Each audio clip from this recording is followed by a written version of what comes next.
Are you looking for a delicious way to add a little more beef into your diet? Or maybe you have company coming and you want to make something a little fancier. Well, I have the perfect solution for you here. This is my Beef Stroganoff Casserole. But don't worry, you don't have to make it as a casserole if you don't want to. So if you want to know how to do that and see how this is made, stick around because it's coming up next.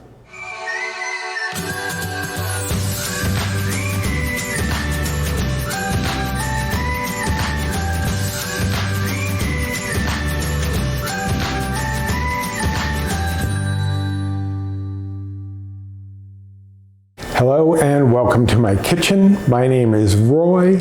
I'm a home cook, an amateur baker, and I'm here on this channel sharing recipes that have helped me to lose over 125 pounds, whether those recipes are mine or someone else's.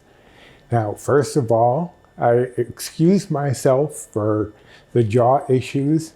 Hopefully I can make myself clear. I've been having a few issues today, so when they go away, they go away. When they pop up, they pop up. If you happen to be new here, I have neuropathy and myopathy, which affects my nerves and muscles so that they don't always work correctly.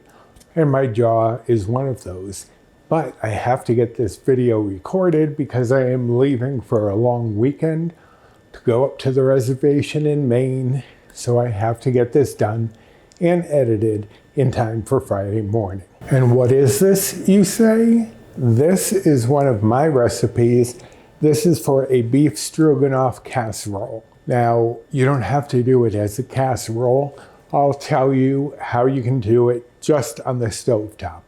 But if you want a little bit of crunch with your beef stroganoff, you'll want to maybe do a little extra step and go for the casserole version. But you don't have to. But whether you make it just on the stovetop or if you do it as a casserole, it's delicious. So let's go over the ingredients. I have here 8 ounces of egg noodles. Now that is standard for stroganoff to have egg noodles, but you could honestly use any pasta that you wanted. Here I have some ground beef.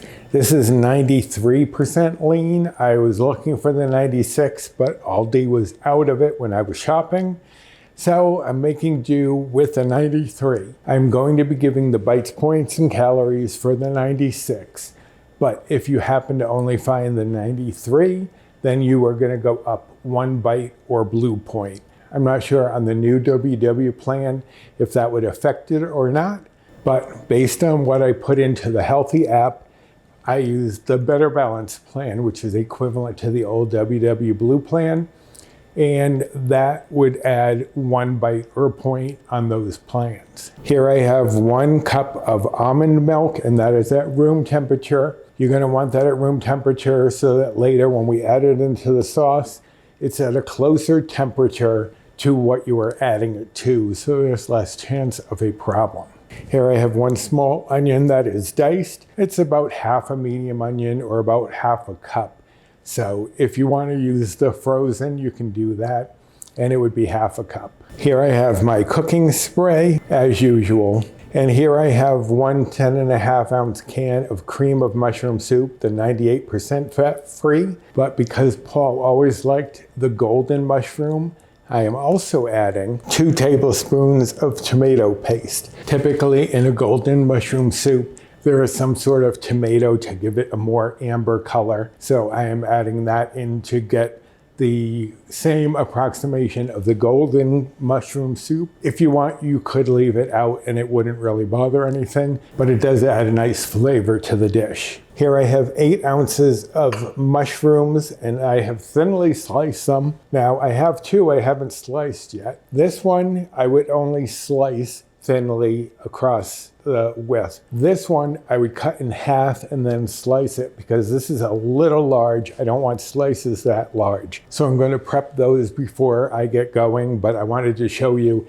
if it's a smaller mushroom, just thinly slice it. And if it's larger, just cut it in half before slicing. And those are divided into 2 equal amounts because what I'm going to do is cook some of them beforehand and they will go on as a topping.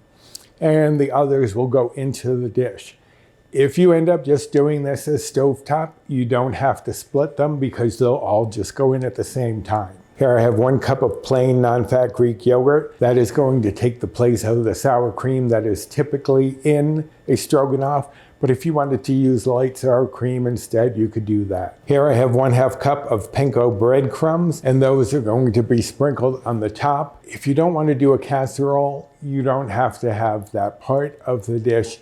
It's not going to affect the bites or points if you remove them, but if you don't want to do a casserole, you can leave them out, or you can sprinkle them on individual servings if you still want a little crunch. Here I have 1 tablespoon of minced garlic. That is about 3 cloves minced if you want to mince them yourself. I have here 1 teaspoon of Worcestershire sauce. Now I could barely say that when my jaw was working correctly. Now forget about it. Here I have 1/2 teaspoon of garlic powder, 1/2 teaspoon of onion powder, 1/2 teaspoon of paprika, 1/2 teaspoon of table salt, and 1/2 teaspoon of black pepper. And last but not least, I have here 1.5 cups of broccoli florets that I have cut up into small bits so they're very bite-sized. That's what you want. You just want them broken down small. The first time I made this, I made it with frozen peas, and Paul liked that, but he decided he wanted a little more texture.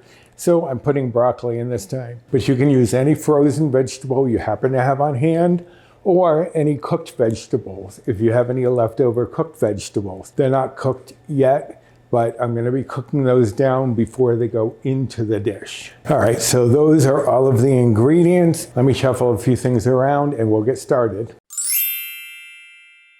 Okay, so the first thing I'm going to do is take all of my spices, my garlic powder, onion powder, paprika, salt, and pepper. I'm just going to mix that all together in here and then just divide it between the 2 bowls of mushrooms. Now obviously, if you're going to do this only for the stovetop, you don't have to separate the mushrooms, and this would just go into all of the mushrooms. So it'll be about 1¼ teaspoons each one. So I'm just going to sprinkle that all over and get these mushrooms a little extra flavor. And then I'm going to toss those so that the spices coat all of the mushrooms as evenly as possible. Okay, so now that I have the mushroom seasoned, I'm going to put 1 set aside. And this is the batch that I am going to cook down for the topping. I want them to get really nice and brown.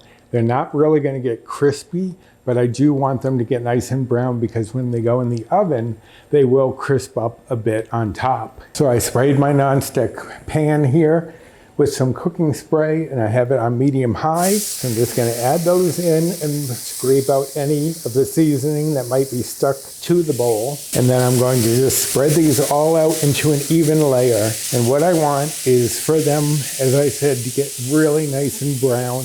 That's going to take maybe about 6 minutes or so. And I'm going to flip them around so that they get browned on all sides. So just stir these frequently as they are cooking. And I have my water boiling over here, salted water for the egg noodles. So I'm going to cook those. You want to cook them about 2 minutes less than the package recommends. I'm just going to dump those in, give them a stir. So the package says 7 to 9 minutes, so I'm going to average that as 8 and cook these for 6. I'm going to cook these for about the same time, and I'll be back to show you what they look like when they're ready.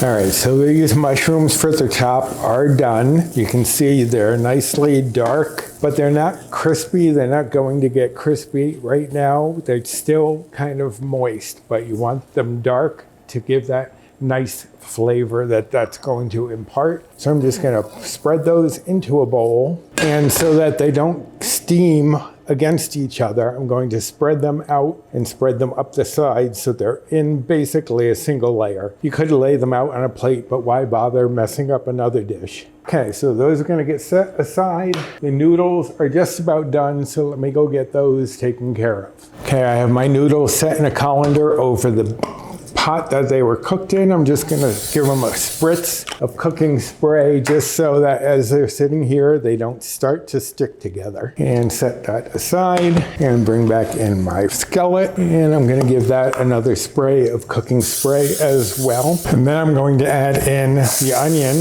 and the rest of the mushrooms and stir those around. Now this is still on medium high because I want to get these onions translucent and get the mushrooms browned. And again, if you weren't doing this as a casserole, you would just add all of the mushrooms in here at once with the onion. But we're not going to get them as browned as we did for the topping. So this is going to take about 4 to 5 minutes. So I'll be right back. All right, so it's been about 5 minutes and you can see the onions are browned and the mushrooms are cooked down and slightly browned. Now the mushrooms are not gonna brown as much even though it's still over medium high because they have the moisture from the onions in there keeping them from browning as much as the ones that we're going to put on top. So now what I'm going to do is spread all of this out to the edge of the pan and make room in the center and add in our ground beef and start breaking that up so you can get it all nicely browned and cooked through. All right, so this is going to take about another 4 to 5 minutes. So give me a moment and I'll be back.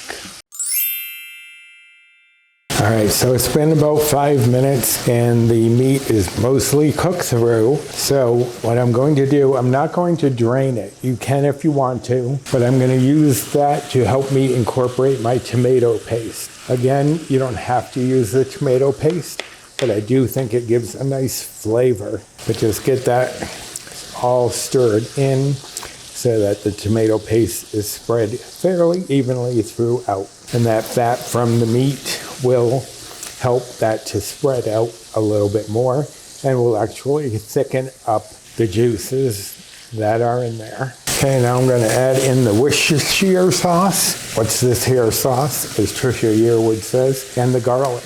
And just stir that all through. Okay, now what I'm going to do is turn off the heat and I'm going to add in the cream of mushroom soup, which I didn't think to open before I got to this point. Don't ask me why, but just add that in. And there's still enough residual heat that that's going to spread evenly throughout the dish. So just stir that on through and get that everything as incorporated as you can. The other thing that this is helping to do is slightly cool down the meat mixture before we add in the yogurt and the almond milk. Okay, and now the almond milk and the yogurt are both at room temperature for 2 reasons. One, I'm going to incorporate them together before adding them in there, and that will help them to mix more easily. Plus, if this is closer to room temperature, closer to the temperature of this pan, it's going to incorporate a little bit better without the chance of curdling. If I went right from cold to hot, that would have a better chance of curdling, and we do not want that. So what I'm going to do is just slowly pour in the bits of almond milk and whisk that through just to loosen up that yogurt. And you just want this to become a homogeneous mixture. You don't want to see clumps of the yogurt. It's going to look more creamy. And now mixing this together also gave that a moment to cool down a little bit more before we add this in carefully. So I'm going to pour that on top and just stir that through. And you can see that it's incorporating nicely. No curdling is happening because we were at room temperature and because we merged the almond milk and the yogurt together. Okay, so now I'm going to add the broccoli that I did cook. Put a little bit of water, covered it with plastic, and cooked it for about 3 minutes in the microwave just to soften that up and get that cooked. So that's going in, and I'll just stir that through. Again, as I said, you could use frozen vegetables here. You could use something you have left over. That's your call. Paul was in the mood for broccoli with it this time, so you can change it up very easily. I nearly forgot about the egg noodles. So the egg noodles are going in now, and you just want to stir those through as well. So I usually go underneath, pull up some of the liquid, and pull down the noodles just to coat them in the sauce. And I probably should have transferred this into the pot I cooked the pasta in, because this is getting a little full, but live and learn. Or don't. In my case, this is the second time I've made it, and I don't think I did it the first time either. All right, so that's mixed pretty well through. It's going to mix more as we pour it into our baking dish, and just spread that all out into an even layer. All right, so now what we're going to do is take our mushrooms that we cooked earlier, and they are soft, but as I said, they will crisp up a little bit more as they are baking. So we're just going to sprinkle those on top. Now, if you aren't doing this as a casserole, as soon as you mix the egg noodles in, you'd be done. So it's your call whether you want this a little quicker as a stovetop dish, or if you want to have a little extra flavor and crunch in your dish. And then take the panko breadcrumbs, and we're going to do the same thing, spread those all over. All right, so now this is going into a 350-degree oven for 15 minutes. If you want your breadcrumbs a little browned, which I usually do, I will turn on the broiler for about 3 to 4 minutes, watching them the whole time to make sure they don't get too dark, just to get a little more browning on them. But 15 minutes, then about 3 to 4 under the broiler, and I'll be back. Okay, there we have it, nicely browned on top because I set it under the broiler for just about 3 to 4 minutes. You want to make sure, as I said, you keep an eye on it so it doesn't burn, but that's all there is to it. Now, as I said, you could just do the stovetop version, but let's say you are having company come over, but you are going to be working all day. You could prepare this the night before, set it in the fridge, and once you get home, throw it in the oven. You'd want to throw it in the oven for about 10 minutes longer because it's going to be cold, but you'd have dinner all prepped and ready to just go in the oven. Now, as I said, because I'm using the 93% beef this time, it's going to be 1 bite or blue point higher than usual. But I'm going to give you the one I gave for 96% lean beef. Now this is going to serve 6 people, and each serving is only going to be 7 better balanced bites or old blue points. And if you are following calories, the calories for 1 serving would be 329. And if you are following macros, the fat would be 6.3 grams. The saturated fat would be 2.2 grams. The protein would be 27.6 grams. The carbs would be 39.4 grams. The fiber would be 3.8 grams. And the sugars would be 5.2 grams for 1/6 of this, using 96% lean beef. Now with the 93% lean beef, it's going to be up by 1 better balanced bite or blue point and be 8 per serving. But still not bad for a nice hearty meal. Now if you enjoyed this recipe and this video, I'd appreciate you doing the usual. Like, subscribe, comment, share, and hit that notification bell for the next time I upload any sort of video. And if you want the recipe for this, it is of course going to be on my blog. I will link directly to this recipe down in the description box, as well as to the blog itself if you're looking for any of my recipes. Also down there you will find my Amazon storefront, Fetch rewards, Built Bar rewards, and my social media if you'd like to follow me over there. I have my Instagram and 3 Facebook groups that I am part of, so check out that description box for all sorts of information. All right, so I'm going to go get dinner served up, and I hope that you'll be enjoying some of this yourself very soon. So until next time, bye.